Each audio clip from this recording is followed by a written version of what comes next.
नमस्कार दोस्तों, कैसे हैं आप सब। आप सभी का स्वागत है आपके अपने चैनल राजीव कॉम्पिटिटिव क्लासेस में। दोस्तों, आज का वीडियो आप लोगों के लिए काफ़ी ज़्यादा खास होने वाला है, क्योंकि आज के इस वीडियो में हम लोग हेडमास्टर है टीचर विशिष्ट शिक्षक के बारे में अपडेट जानेंगे।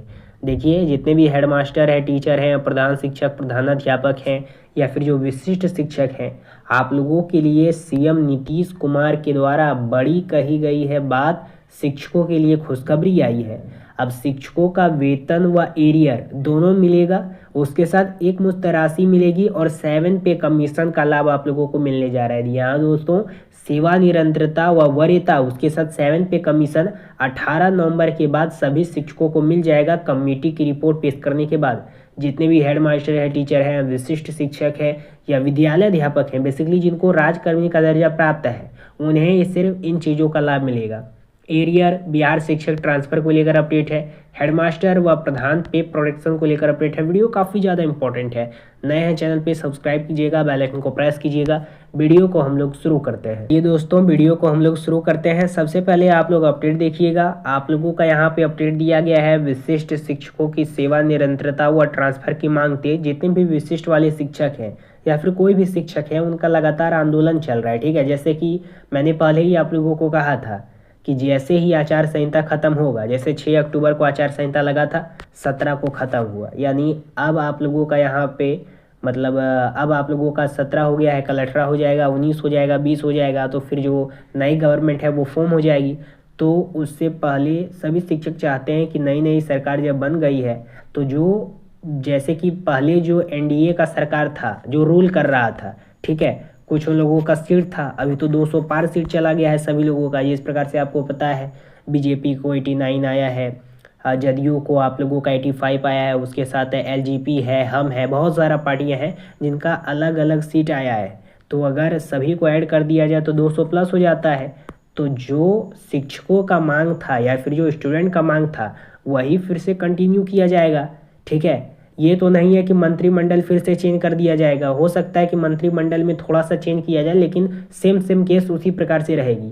तो जिस प्रकार से शिक्षा विभाग में हलचल चल रही थी, उसी प्रकार से चलना चाहिए और जो हम लोगों की मांगे हैं उसे पूरा करना चाहिए सरकार को। एक आशा की किरण तो यही है कि अगर सरकार किसी की भी आती या जाती, लेकिन हम लोगों का जो टीचर हैं, जो हम लोगों का मांग है, बेसिकली सेवा निरंतरता, वरीयता, पे प्रोडक्शन या फिर जो हम लोगों का यहाँ पे 7 पे कमीशन है, उसका लाभ देना चाहिए। क्योंकि 1/1/2026 से 8 पे कमीशन भी इंडिया में लागू होने वाला है। 2016 के गजट में स्पष्ट रूप से कहा गया था कि जिनको पे कमीशन का लाभ मिलेगा, उन्हीं को हम लोग यहाँ पे कमीशन का लाभ देंगे, जब तक कि 1/1/2026 सीट पे कमीशन लागू नहीं हो जाता है। तो अब तो राजकर्मी का दर्जा भी मिल गया है भाई साहब, अब तो मिल जाना चाहिए। ठीक है, 18 महीने का NIOS DLED वाले अभ्यर्थियों का पूर्ण डॉक्यूमेंट वेरिफिकेशन। बिहार में जितने भी शिक्षा विभाग में सुप्रीम कोर्ट के आदेश के बाद 18 महीने के इन सर्विस DLED धारक TRE1 पूरक 122 अभ्यर्थी और TRE2 पूरक 2265 अभ्यर्थी का पूर्ण डॉक्यूमेंट वेरिफिकेशन 20 और 21 नवंबर 2025 को कराने का निर्णय है। सभी अभ्यर्थियों को अपने आवंटन जिले में सुबह 9 बजे से शाम 5 बजे तक उपस्थित होना है। इसमें CTET या BTET प्रमाण पत्र, फोटो, या अगर आप आरक्षण का लाभ लिए हैं, SC ST OBC हैं, EWS है, तो वो सब का आप लोगों का यहाँ पे क्राइटेरिया मांगा गया है। ठीक है, ये हर एक शिक्षक के लिए इंपॉर्टेंट है, क्योंकि बहुत सारे प्रधान शिक्षक भी NIOS DLED वाले हैं। और NIOS DLED का जो 18 मंथ का क्राइटेरिया बनाया गया था, वो आप लोगों का उस समय बीजेपी की गवर्नमेंट थी 17-16 में, तो ये आप लोगों का क्राइटेरिया बनाया गया था, जिसमें जो इन सर्विस वाले थे सभी लोग यहाँ पे अप्लाई किए थे और ये डिग्री को प्राप्त किए थे। बाद में इसको इनवैलिड कर दिया गया था सुप्रीम कोर्ट के द्वारा। फिर से बहुत ज़्यादा हम लोगों के द्वारा मेहनत किया गया, केस किया गया सुप्रीम कोर्ट में, बहुत बार हायरिंग हुआ, तब हमें जीत मिली। ठीक है, आप लोगों को ये संघर्ष पता होगा, कुछ भी संघर्ष करने से ही हासिल होता है। आगे आप लोगों का HRMS को लेकर अपडेट है। शिक्षकों का DA व HRA मेडिकल भत्ता और वेतन वृद्धि शिक्षा विभाग ने निर्देश जारी किया है। BPSC से नियुक्त विद्यालय शिक्षक और सक्षमता परीक्षा पास कर चुके विशिष्ट शिक्षक का महंगाई भत्ता, DA, मकान किराया भत्ता, HRA, चिकित्सक भत्ता यानी मेडिकल, ये सभी का काम सुनिश्चित किया जाए और HRMS पे तुरंत दर्ज करना सुनिश्चित करें। निवेश के विकल्प चुनने की प्रक्रिया में बदलाव किया गया है। जैसा कि आप लोगों को पता है, पेंशन फंड रेगुलेटरी एवं डेवलपमेंट अथॉरिटी ने कॉर्पोरेट NPS में पेंशन फंड और निवेश विकल्प चुनने की प्रक्रिया में बदलाव किया है। अब कर्मचारी दोनों की आपसी सहमति में पेंशन फंड का चयन होगा। एनपीएस में पेंशन फंड में निवेश के विकल्प चुनने की प्रक्रिया। आगे आप लोगों का अपडेट है प्रधान शिक्षक, विशिष्ट शिक्षक और नियोजित शिक्षक वेतन एरियर। आज बैंक से कई शिक्षक खासकर ऑन बोर्डिंग हुए प्रधान शिक्षक और बचे विशिष्ट शिक्षक के खाते में राशि आने की प्रक्रिया जारी रहेगी। साथ ही नियोजित शिक्षकों के वेतन भुगतान पर भी अपडेट है।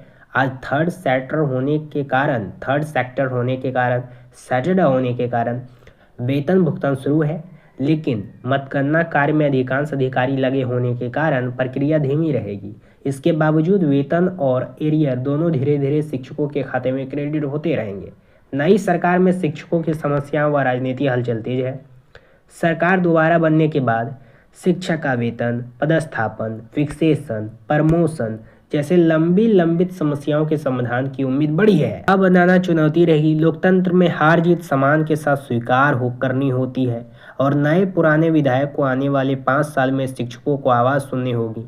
इसी बीच नई सरकार में नेतृत्व को लेकर चर्चा तेज है कि नीतीश कुमार कितने समय तक मुख्यमंत्री रहेंगे और क्या उनके बिना भी सत्ता समीकरण बन सकता है। हालांकि राजनीतिक फेरबदल में प्रणाली में बड़ा बदलाव नहीं होता, असल असर नीतियों पर भी दिखाई देता है। देखिए, सबसे बड़ी बात इसमें निकल के आती है कि भैया लोकतंत्र है, लोकतंत्र में सभी लोग अपना वोट दे करके एक प्रतिनिधि को चुनते हैं। जैसे कि असेंबली इलेक्शन होता है या लोकसभा का इलेक्शन होता है, तो जो भी कैंडिडेट होता है जिसके पास 18 ईयर का वोट देने का अधिकार होता है, वो लोग अपना गवर्नमेंट को चुनती है जो सही डिसीजन ले, ठीक है, समाज में सही डिसीजन ले, देश को आगे बढ़ाए, स्टेट को आगे बढ़ाए, अपना असेंबली कॉन्स्टिट्यूएंसी को आगे बढ़ाए।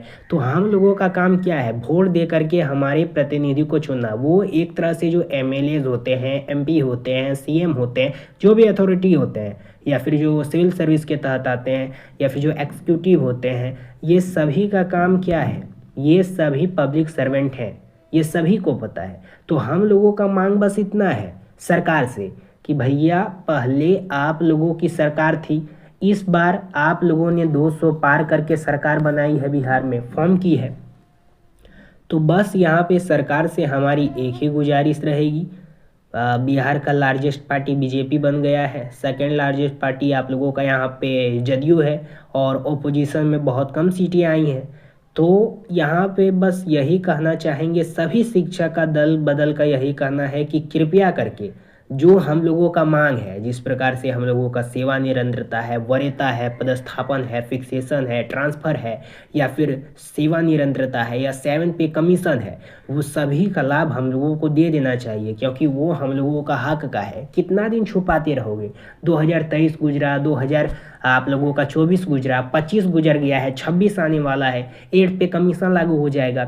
क्या जो सरकारी टीचर है वही तो एक आप लोगों का यहाँ पे ये जो सिविल सर्विस से जितने भी अधिकारी आते हैं पीसीएस लेवल से या फिर उच्च स्तर से, सभी को यही सब पैदा करते हैं, इन्हीं सभी के स्कूलों में पढ़ करके वो लोग बनते हैं। तो हम लोगों का अगर वेतन कम रहेगा तो ये कहीं से भी न्याय संगत नहीं है, मानव अधिकारों का हनन होगा।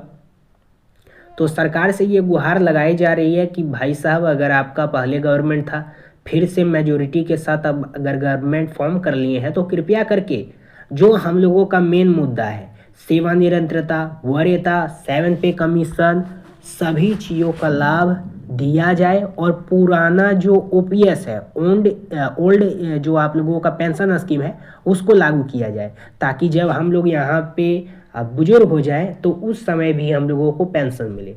बाकी धन्यवाद दोस्तों, चैनल पे नया सब्सक्राइब कीजिएगा, बेल आइकन को प्रेस कीजिएगा।